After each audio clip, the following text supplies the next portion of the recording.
You have learned a lot since the beginning of week 2. We started with conditional execution, the if statement. It's used for conditional execution based on Boolean values true or false. The expression will be executed if the specified condition evaluates to true. Its general syntax can be seen here, and Python uses indentation to identify if blocks. So the condition in the first example evaluated to true, and the message or instruction was printed to the console.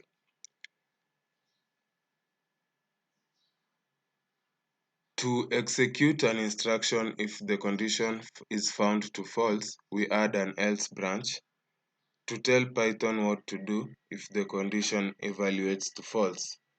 We can see the subsequent example that depicts that. When we have multiple conditions to check, for example, in the case of this example that shows a day's activity, we use the nested if else style to depict our conditions, so that if the weather is good, we'll go for a walk, and if a nice restaurant is found, we'll have lunch, or else we will eat a sandwich. So going on a walk and finding the nice restaurant is all dependent on if the weather is good, and hence the else block will not be executed. The else block for the outer condition. But if the weather is not good, the activities of going for a walk, finding a restaurant will be ignored, and the individual now considers going to the theater if tickets are available, or else going shopping. We have another example of the nested if-else statement there.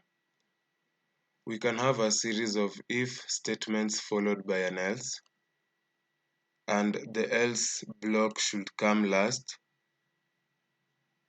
In this case, the conditions that are found to be true will be executed, and the last condition with the else block will not be executed if the condition evaluates to false, and instead the else will be executed. In this case, none of the ifs checked out, so only the else block was executed. Else if in Python is represented using the elif statement, and note that it is also a keyword. In this new construct, if the weather is good, go for a walk, else if tickets are available, go to the theater, else if table is available, have dinner, if all else fails, play chess. In this case, only one section of the if statements will be executed, the rest will be ignored. Pay attention to the notes that were written after that section. We have the if elif else statement, whereby the else block should be the last statement to appear. On the second day, we explored the power of different IDEs, whereby I used Spider, and you can open the same code also in IDLE, which is Python's native learning environment, and we explored looping. The while loop evaluates instructions as long as a condition holds, and you can have many instructions, just include them in the loop's body through indentation. Now, when the condition fails to evaluate to false at some point, we will have an infinity loop. Hence, the body of the loop must be able to change the value of the condition or manipulate the condition. To exit the loop, we use the Control C or Control break on some computers manually. We can also exit a loop using the counter variable, whereby in the body of the loop we manipulate it to decrease. In this case, we are decreasing it so that it turns the condition to false at some point.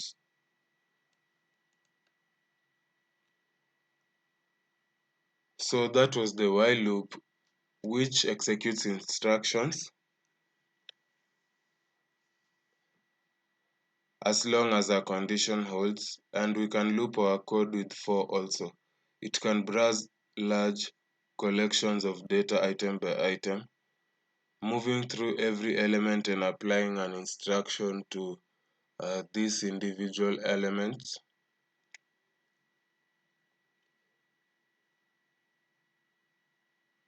So its syntax, it's not followed by an instruction or condition. If you can see, any variable you insert after the for will be the control variable that moves from item to item. The range function in Python lists a range of values. If you don't specify a beginning, it will start with 0 and end at the value just before the specified one. When you add the beginning and the end, it will start with 2 and end just before the number coming before the one you have specified. When you add the third argument in the range function, it depicts the steps, or rather, it controls the iterator to consider individuals after the steps you have specified and not just in a sequence manner. The break and continue statements modify the loop's behavior because we have seen they execute until their conditions evaluate to false. The break exits the loop immediately and unconditionally ends the loop's operations, and the next instruction is executed. Whereas with continue, it behaves as if the program has suddenly reached the end of the body. The next turn is started. The next turn of iteration is started. Remember, for break, the next turn is not started, and Python exits the loop's body, and the condition expression will be tested immediately. We have a break example and a continue example there, whereby we saw the behavior of each.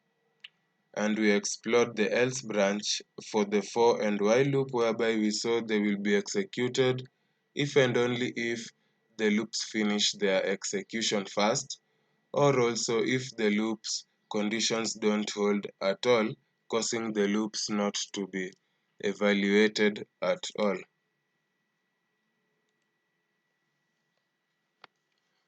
For our third day, we started mentioning functions, and we started with the rationale behind functions, whereby we saw that as a code grows larger and larger, we are going to need a way to divide it and also avoid redundancy. When you use comments, the code might look unreadable and untidy, but a good developer can use functions to separate these parts of repeating code, because you might need a certain instruction multiple number of times in your code, the same instruction. So Python gets its functions from three places. They are inbuilt in the Python standard library. There are pre-installed modules which contain some functions like the random module and the math module, which contains some math functions like sin or the sine and the cosines and all that. And you can write your own functions. So this is a case of repeating code, which we'll use to see how we can use functions to represent parts of a repeating code. And also, if we wanted to change any string here to meet our needs at the current time, we would need to go over each instruction, changing that particular string. So the general syntax of defining a function is there, whereby the def keyword is needed, followed by the function name and parentheses, ending that line using a colon. When you press enter, you will enter an indent and specify instructions for your function's body. A prompt function is one that only causes an effect, doesn't take any parameter. Our prompt functions were message and introduction, which printed messages to the console. And here we used our message function to remove the repeating part of the code we explored at the beginning of the lesson. We explored parameterized functions,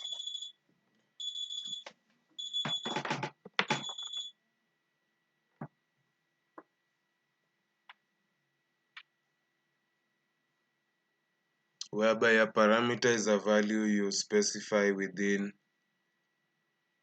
the function definition. And assigning a value to this parameter is done at the function's invocation.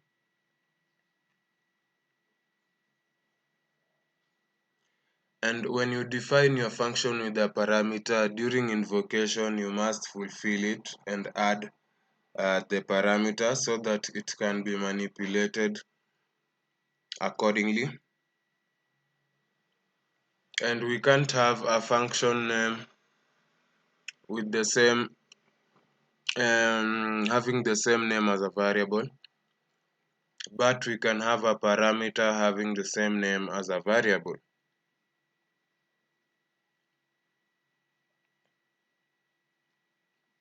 We can have many parameters within our functions,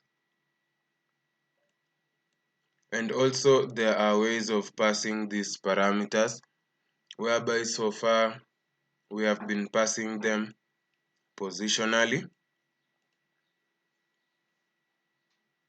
And we also have the keyword method of passing arguments, whereby we specify default values using the equal sign, and they must always come after the positional arguments. You can mix them together so that if you decide to mix them, that is where you regard the statement that the positional arguments should always come before the keyword arguments.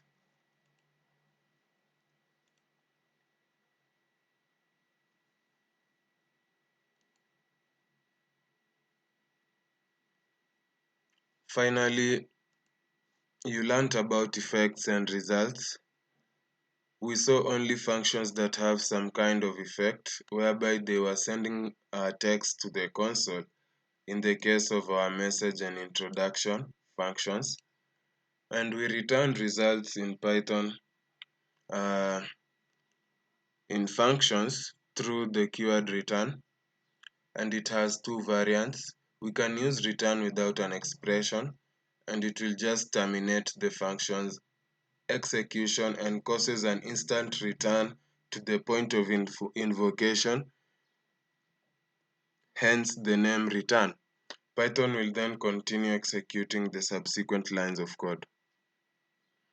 We can have return with an expression. In this variant, Python will end the function's execution and evaluate the value of the expression and return that answer as the function's result. In this case, whereby we invoked it through a variable, we saw that it had returned the value of its expression as the result.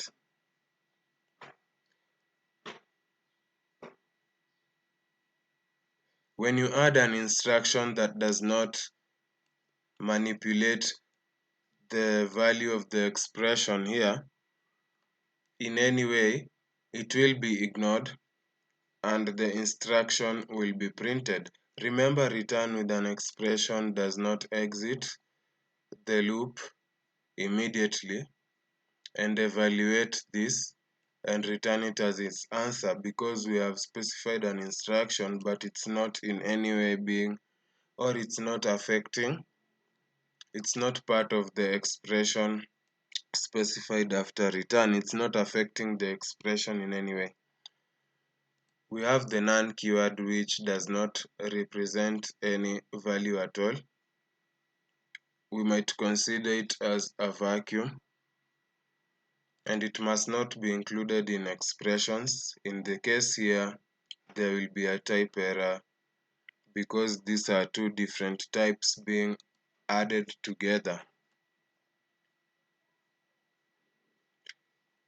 You can use none by checking the state of a variable, like in this case, whereby it was found that truly the variable value is truly none, and the instruction was executed and we got that message in the output console.